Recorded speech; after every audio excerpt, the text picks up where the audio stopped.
Every person who lived here disappeared within 90 days. If you think houses can't remember, you've never been inside this one. Rain slammed against the windshield as Detective Laura Hale pulled up to 47 Maple Lane. The house sat alone at the edge of town, white paint peeled away like old skin, the porch light flickering though the power line had been cut. It was the third disappearance in less than a year. Same house, same story. Every family who moved in lasted 90 days and then vanished.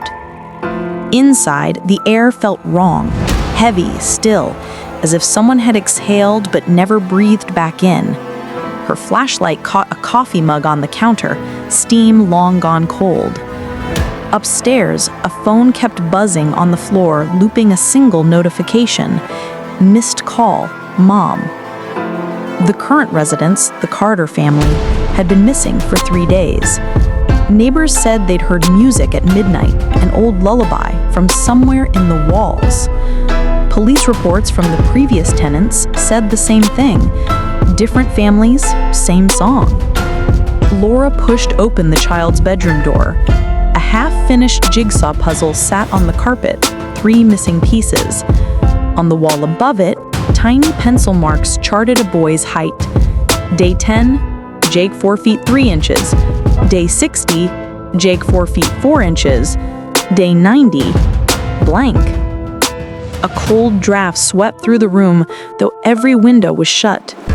Then came the sound, a faint click, like a video starting. Her flashlight beam fell on a laptop glowing in the dark. A single file played automatically, homeday90.mp4. The screen showed the Carters in their living room, laughing, boxes half unpacked. Then a cut. Same angle, but the house looked emptier, darker. A man's voice whispered behind the camera, "They always smile at first." She froze. The timestamp read 11:58 p.m., day 90. The footage jumped. The camera drifted down a hallway, each step echoing too slow, too long. A child's handprint smeared the wall. A door creaked open.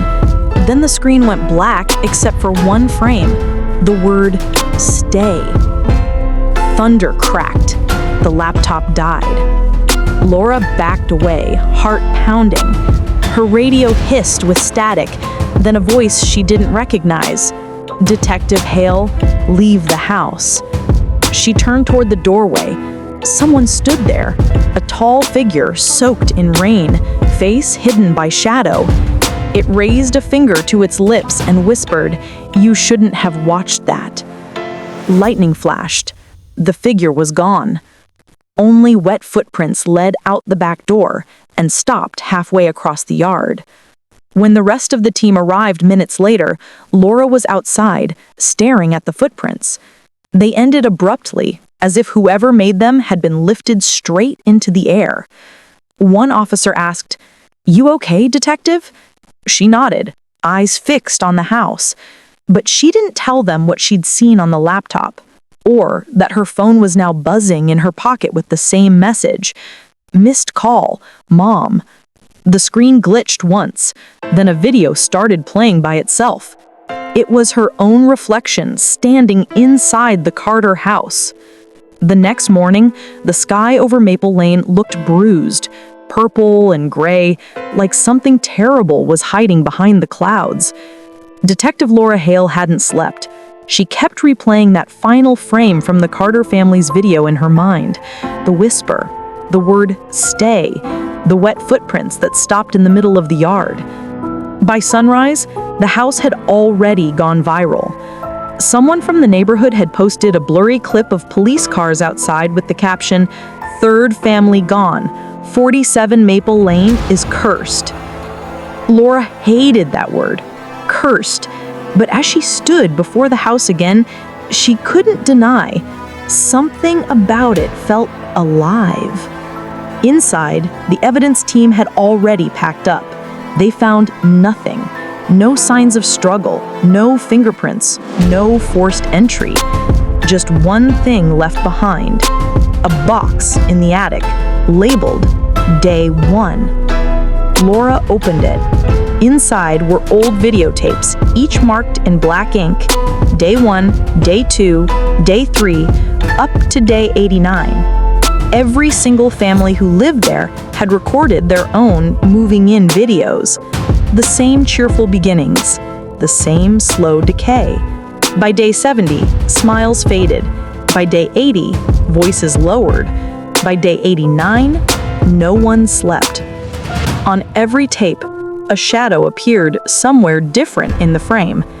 Not a person, not quite a shape, just watching, closer each time.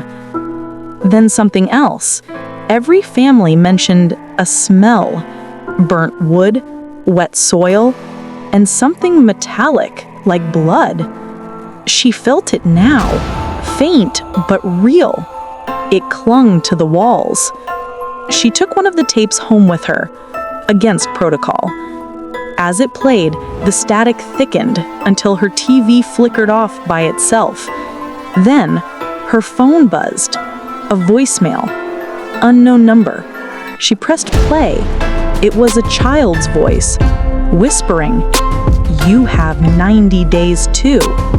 She froze. No one else had her number.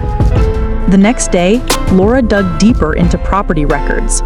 The house was built in 1972 by a man named Thomas Ridge, a carpenter who had gone missing with his wife and son just 3 months after moving in.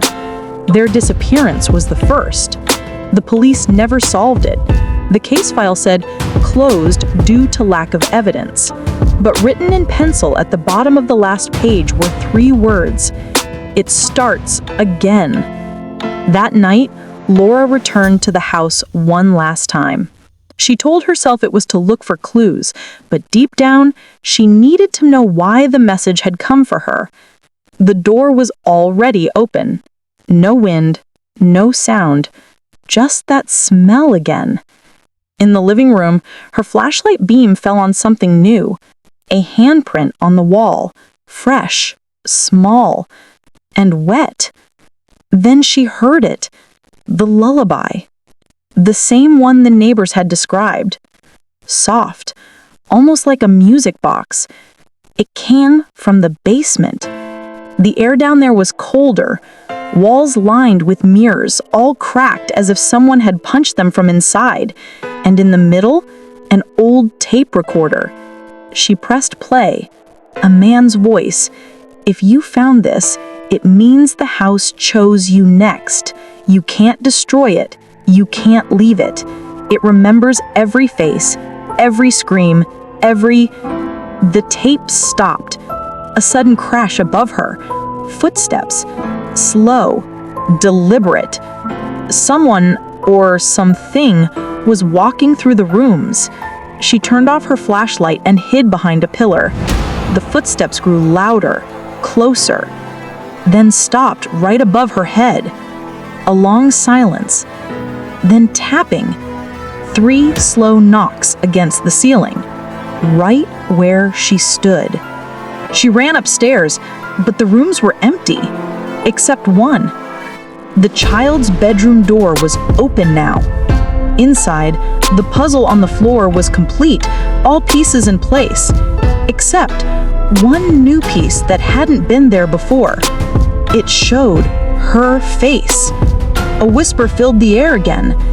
89 days left. Her phone rang. Caller ID, 47 Maple Lane. She answered. A man's voice said quietly, "Detective Hale, this isn't the first time we've spoken." She froze.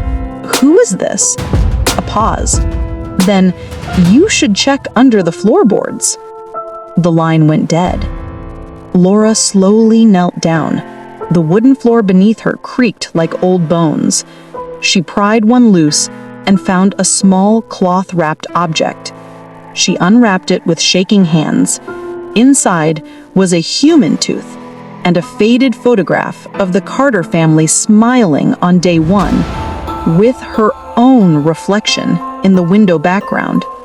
Detective Laura Hale didn't remember ever visiting 47 Maple Lane, but the photograph said otherwise. Her reflection was there, frozen behind the glass, watching the Carters smile on their first day. Same coat, same hair, same tired eyes. How was that possible? That night, Laura didn't go home. She sat in her car outside the house, rain running down the windshield like tears she couldn't shed. Every few minutes, her phone would light up with the same message from an unknown number. You have 88 days left. You have 87. She ignored them, but deep down she knew whatever lived inside that house was counting. By morning, she took the evidence to the police archives, hoping to find old photos of the Ridge family, the first owners. Maybe they'd left a clue. She found a dusty